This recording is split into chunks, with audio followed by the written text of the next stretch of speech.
নমস্কার, আপনাদের সকলকে স্বাগত।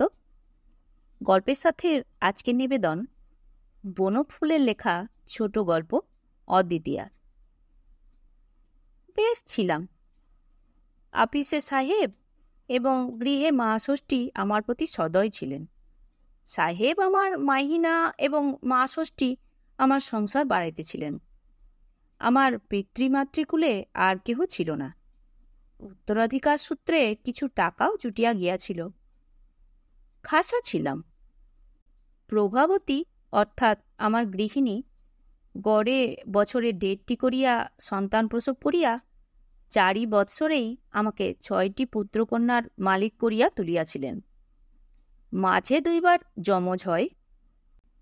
এতবিধ প্রজাবৃদ্ধি সত্ত্বেও কোনো অভাব ছিল না।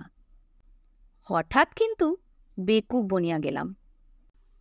5ম বর্ষেও গৃহিণী তাহার স্বাভাবিক গর্ভভার বহন করিতেছিলেন।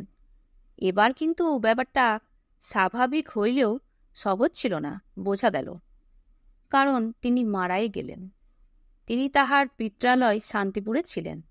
যদিও আমার শ্বশুর ও শাশুড়ি উভয়েই অনেককাল স্বর্গীয় হইয়াছেন, কিন্তু আমার শ্যালক বিনোদ ডাক্তার বলিয়া প্রভা প্রতিবারই সেখানে যাইত।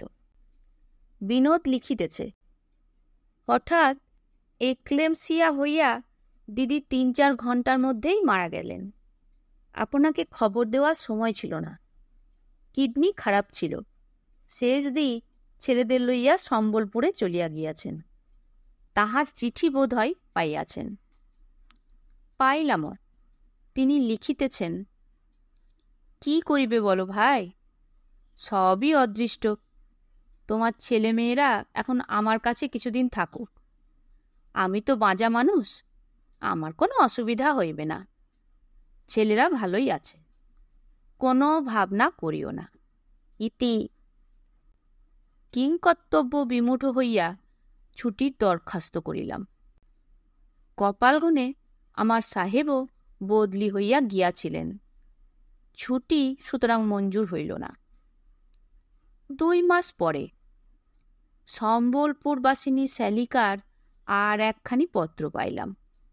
তিনি অন্যান্য নানা কথার পর লিখিতেছেন, প্রভা সতীলক্ষ্মী ভাগ্যবতী ছিল। সে গেছে, বেশ গেছে। জাজ্জল্যমান সংসারে স্বামী ছেলেপুলে সব রেখে গেছে। কিন্তু তোমার তা বলে সংসারটা ছাড়খাড় করা তো ভালো দেখায় না, উচিতও না। আমার কথা শোনো, আবার বিয়ে করো তুমি। এখানে একটি বেশ ডাগর ডোগর মেয়ে আছে, যদি তোমার ইচ্ছে হয় বলো, সম্বন্ধ করি। আমার তো মেয়েটিকে বেশ পছন্দ, তোমার নিশ্চয়ই পছন্দ হবে। ইত্যকার নানারূপ কথা। 7 দিন ভাবিয়া, অর্থাৎ 1 টিন চা ও 5 টিন সিগারেট নিঃশেষ করিয়া আমি এই চিরন্তন সমস্যার যে মীমাংসা করিলাম তাহা মোটেই অসাধারণ নয়। শেষ দিকে যে পত্র দিলাম তাহা অংশত এইরূপ। বিয়ে করতে আর ইচ্ছে হয় না। প্রভার কথা সর্বদাই মনে পড়ে। কিন্তু দেখো শেষ দি, আমার ইচ্ছে অনিচ্ছের উপর নির্ভর করে তো সংসার বসে নেই। সে আপনার চালে ঠিকই চলছে, ও চলবে। সুতরাং ভাবপ্রবণ হওয়াটা শোভন হলেও সুযুক্তির নয়, এটা ঠিকই। তাছাড়া দেখো, আমরা মা ফলেসু কদাচন দেশের লোক। আর তোমরাও যখন বলছো, তখন আর একবার সংসারটা বজায় রাখার চেষ্টা করাই উচিত বোধ হয়। দ্বিতীয় পক্ষের বিয়েতে আবার পছন্দ তোমার হয়েছে তো? ক্রমশ বিবাহের দিন স্থির হইল। সম্বলপুরেই বিবাহ। শেষ দি বুদ্ধিমতী লিখিয়াছেন, ছেলেদের লাহোরে বর্দির কাছে পাঠিয়ে দিলাম। বাপের বিয়ে দেখতে নেই। স্বস্তির নিঃশ্বাস ফেললাম। যথাকালে সাহেবের হাতে পায়ে ধরিয়া হপ্তাখানেকের ছুটি লইয়া সোজা রওনা হইয়া পড়িলাম, একাই। এ বিয়ের কথা কাউকে বলিতে আছে? কি ভাবিয়া গোঁপটা কামাইয়া ফেলিলাম। একেই এই কালো মোটা চেহারা, তাহার উপর কাঁচা পাকা এক ঝুড়ি গোপ লইয়া বিবাহ করিতে যাইতে নিজেরই কেমন বাধো বাধো ঠেকিতে লাগিল। বিবাহ বাসর ওই অবগুণ্ঠিতা চেলি পড়া মেয়েটি আবার আমার সঙ্গিনী হইতে চলিয়াছে।